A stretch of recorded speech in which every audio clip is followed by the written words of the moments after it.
Hello. हाँ, hello.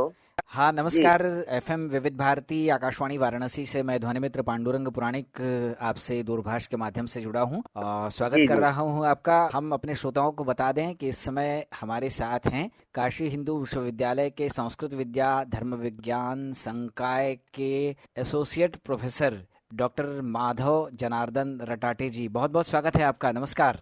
जी, नमस्कार, प्रणाम। रटाटे जी, आपसे जानना चाहेंगे कि आप किस विभाग से वहाँ पर संबद्ध हैं।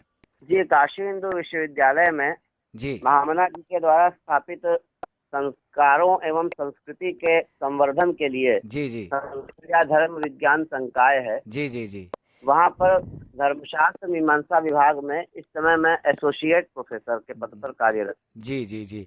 चलिए, तो धर्मशास्त्र मीमांसा विभाग से आप जुड़े हुए हैं। आप एक प्राध्यापक हैं और अपने दायित्वों का निर्वहन कर रहे हैं।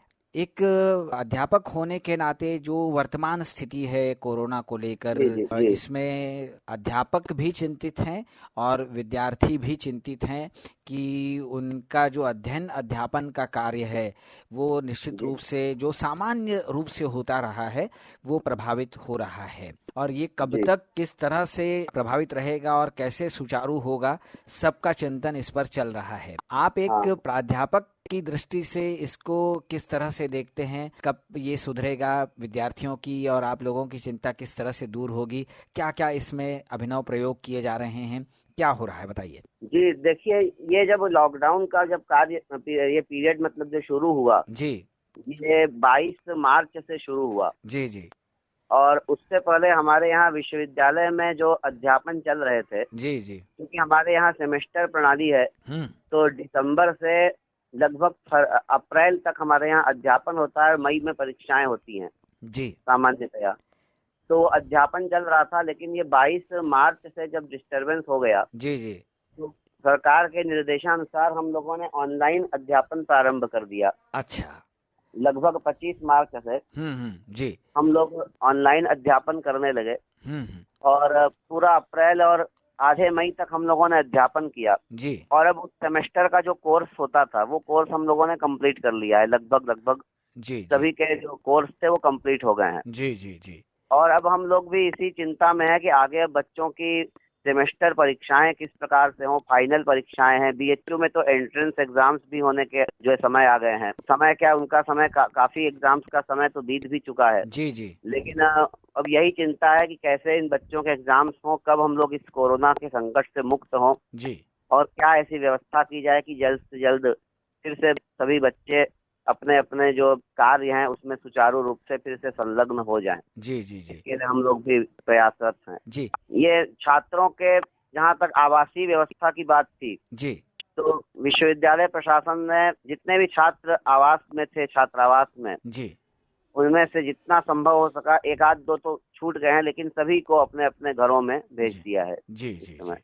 चलिए, तो जैसे कि आपने कहा ऑनलाइन कक्षाएं हुई और उनसे कोर्स पूरा करने का पूरा प्रयास किया गया, तो आप खुद प्राध्यापक लोग और छात्र लोग इससे कितने संतुष्ट हैं, इस प्रणाली से, ऑनलाइन वाली? देखिए, ऑनलाइन प्रणाली और ऑफलाइन प्रणाली में अंतर तो जरूर है, जी क्योंकि हमारा जो अध्यापन है, जो हमारे अध्यापन का मतलब जो विषय है वो संस्कृत का विषय है। जी जी और संस्कृत में भी हमारे यहाँ जो एक परंपरागत अध्यापन की जो पद्धति है, जी जी जिसमें गुरु बैठता है, शिष्य को पंक्तिशः उस ग्रंथ को पढ़ाता है, जी जी तो वो पंक्तिशः पढ़ाने की जो पद्धति है, उसमें जो है ऑफलाइन अध्यापन में, यानी जी जो साक्षात अध्यापन होता है, जी वो तो जरूर निश्चित रूप से अधिक प्रभावशाली होता है। जी फिर भी ये जो आज की प्रणाली है, ऑनलाइन अध्यापन की प्रणाली, जी इसके तहत अनेक प्रकार के जो ऐप आए हैं, जी जी उनके अंतर्गत हम लोगों ने अध्यापन किया है। लेकिन इसमें एक कमी मुझे तो समझ में आ रही है कि हमारे यहाँ जो संस्कृत के विद्यार्थी हैं, जी वो सभी विद्यार्थियों के पास स्मार्टफोन हो, और उनके यहाँ वो गांव में अपने घर चले गए हैं, चूंकि सबको छात्रावास से घर भेज दिया गया है। जी जी तो जहाँ वो घर गए हैं वहाँ उनके पास नेटवर्क अवेलेबल हो, ये संभव नहीं है। जी जी। तो उसके कारण हमारी कक्षा में जैसे मान लीजिए 50 विद्यार्थी हैं, हम्म। तो 30-35 विद्यार्थी ही इस ऑनलाइन कक्षा का लाभ ले पा रहे हैं। जी जी जी और बाकी वंचित रह रहे हैं जिनके पास फोन नहीं है या नेटवर्क नहीं है। जी कुछ गरीब क्षेत्रों से भी विद्यार्थी आते हैं संस्कृत में। जी तो ऐसी स्थिति में ऑनलाइन अध्यापन सभी के लिए नहीं उपयोगी हो पाया, जी। लेकिन फिर भी बहुत सी कमी इससे दूर हुई।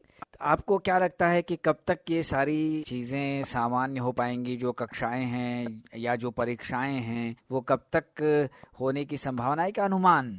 अनुमान मेरा यह है कि ये जुलाई का महीना तो बीत ही जाएगा। जी जी इन सारी परिस्थितियों को देखते हुए अगस्त में मुझे लगता है कि धीरे धीरे कॉलेज खुलेंगे जी जी और उसके बाद जो इंटर और फिर धीरे धीरे ऐसी कक्षाएं खुलने का क्रम गवर्नमेंट के जो निर्देश होंगे उसके अनुसार फिर हम लोग चलेंगे। चलिए, बहुत अच्छी बात। एक अध्यापक होने के अलावा मतलब अध्यापन आप करते हैं, खुद अध्ययन भी करते ही होंगे, आपके और क्या शौक हैं? आपको क्या क्या चीजें करना पसंद है? और जैसे मेरा मुख्य शौक तो देखिए अध्यापन ही है। जी जी जी तो इस समय ऑनलाइन अध्यापन हमारे यहाँ यद्यपि पूरा हो चुका है, जी जी जी फिर भी मुझसे अनेक छात्र व्यक्तिगत रूप से जुड़े हुए हैं। जी जी तो ऐसे कुछ जिज्ञासु लोग भी हैं जो व्यक्तिगत जुड़े हुए हैं। जी जी तो ऐसे जिज्ञासु लोगों की भी कक्षा मैं अभी भी ले रहा हूँ। मैंने विश्वविद्यालय का यद्यपि अध्यापन का कार्य बंद होने पर भी जी जी प्रतिदिन सुबह शाम मैं ऐसे जिज्ञासुओं को कुछ अध्यापन कर रहा हूँ। जी जी और उसके बाद मेरा कुछ समाज सेवा के प्रति भी कुछ शौक है। जी जी जी तो समाज सेवा का कार्य भी मैं अपने सहयोगियों के साथ जी जी संपन्न करता रहता हूँ जी जी जी। समय समय पर। तो समाज सेवा का जो दायित्व आप कह रहे हैं कि निभाते रहते हैं, तो किस तरह से समाज सेवा करते हैं आप? समाज सेवा में अनेक संस्थाएं हैं जिनमें कि मैं कार्य करता हूँ। जी जी जी जैसे नूतन बालक गणेशोत्सव समाज सेवा मंडल है जी जी और महाराष्ट्र सेवा समिति है। जी तो इस समय चूंकि ये कोरोना का जो संकट आया है, जी जी जी इस संकट में हमारे आदरणीय प्रधानमंत्री जी ने भी आह्वान किया था कि जिससे जितना संभव हो वो अपने आस पड़ोस के लोगों की सहायता करे। जी जी तो उनके उस आह्वान के अनुरूप आधार पर जो है जी हम लोगों ने अर्थात ये काशी महाराष्ट्र सेवा समिति ने भी जी अनेक जो निर्धन परिवार हैं जी जी उनको कुछ राशन किट वगैरह का वितरण करने का विचार किया जी जी और उस दायित्व को हम लोगों ने यथासंभव निर्वाह किया। उसके बाद और भी जितना व्यक्तिगत रूप से भी जितना सहयोग हो सकता है जी जी जी वो हम लोग अपने तरीके से लोगों का सहयोग कर रहे हैं और कुछ धार्मिक अनुष्ठान भी कर रहे हैं। जी जी क्योंकि देवी का एक स्वरूप, महामारी भी देवी का एक रूप अपने यहाँ दुर्गा सप्तशती में बताया गया है। जी जी महामारी स्वरूपया। जी जी तो देवी की आराधना से भी यह संकट या इस संकट में जो हम लोगों को आत्मशक्ति है जी वो शक्ति प्राप्त करने के लिए, संकट से दूर होने के लिए जी उसमें भी हम लोग लगे हुए हैं सार्वजनिक रूप से। जी जी। काशी के लोग गंगा के प्रति भी बहुत समर्पित रहते हैं और मानते हैं कि हमारी शान है गंगा, हमारी सांस्कृतिक पहचान है, हमारी सांस्कृतिक धरोहर है। अभी भी गंगा दशहरा बीता है, निर्जला एकादशी। तो ये जो पर्व होते हैं वो बहुत सारे काशी वासियों को ही नहीं, पूरे देश के लोगों को घाटों की ओर गंगा स्नान के लिए आने के लिए प्रेरित करते हैं और जो अपने पुण्य का जो संचय है उसको बढ़ाने के लिए प्रवृत्त करते हैं। गंगा को आप किस रूप में देखते हैं? गंगा दशहरा बीता है, आप क्या कहना चाहेंगे? देखिए, इस बार गंगा दशहरा भी बीता जी, लेकिन इस बार चूंकि प्रशासन का आग्रह था कि गंगा स्नान के लिए लोग भीड़ न जुटाएं जी और गंगा के तट पर जो सामूहिक रूप से गंगोत्सव आदि होते हैं जी जी जी वो भी सामूहिक रूप से न मनाए जाएं। जी तो प्रशासन के उस आदेश को दृष्टिगत करते हुए और इस महामारी को भी देखना है, ये भी न फैले, जी जी इसको देखते हुए लोगों ने घर से ही गंगा का स्मरण किया इस बार। जी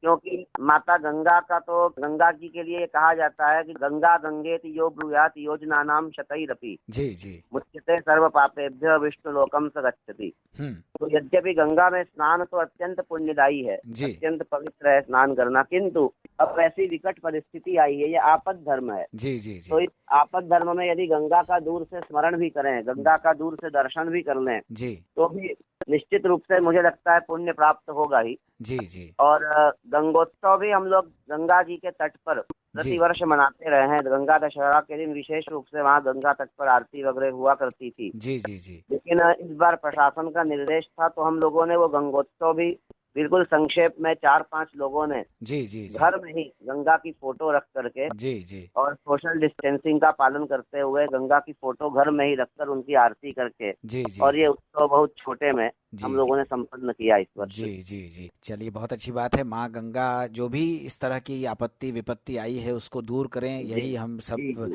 प्रार्थना कर रहे हैं। और गंगा तो ऐसी है कि पुण्यदायिनी है और पाप नाशिनी है, जो इस तरह की जी विपत्तियां जी हैं उनका नाश करने वाली है। निश्चित रूप से बाबा विश्वनाथ और माँ गंगा, बाबा काल भैरव, ये सब मिलकर हम लोगों की जो भी समस्याएं हैं उनका निवारण करेंगे, परेशानियों का जी जी। निवारण करेंगे। चलते चलते आप हमारे श्रोताओं से क्या कहना चाहेंगे कि अभी और किस तरह की सावधानी की जरूरत है इससे उबरने के लिए? देखिए, अभी अब गवर्नमेंट के द्वारा जो छूट दी जा रही है, जी।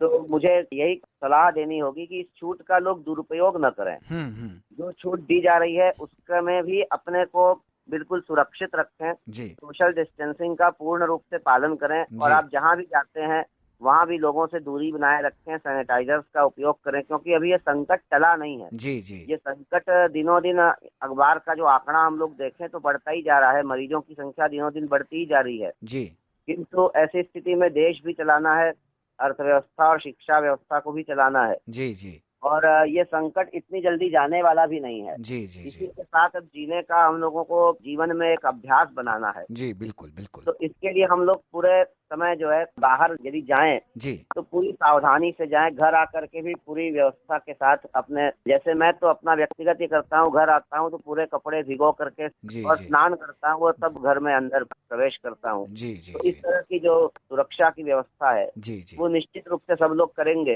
तो इस कोरोना संकट से हम लोग जल्दी ही मुक्त हो जाएंगे, ऐसी मेरी शुभकामना है सभी देशवासियों के प्रति। चलिए, बहुत अच्छा लगा। हम अपने श्रोताओं को बता दें कि हमारे साथ थे काशी हिंदू विश्वविद्यालय के संस्कृत विद्या धर्म विज्ञान संकाय के associate professor doctor Madhav Janardan Ratate. बहुत अच्छी सलाह आपने दी, बहुत उपयोगी बातें आपसे हुई। अब आकाशवाणी वाराणसी एफएम विविध भारती की ओर से आपको धन्यवाद दे देते हैं जी और जी विदा लेते हैं। ध्वनि मित्र पांडुरंग पुराणिक को दीजिए अनुमति। नमस्कार। जी नमस्कार, धन्यवाद आपको भी।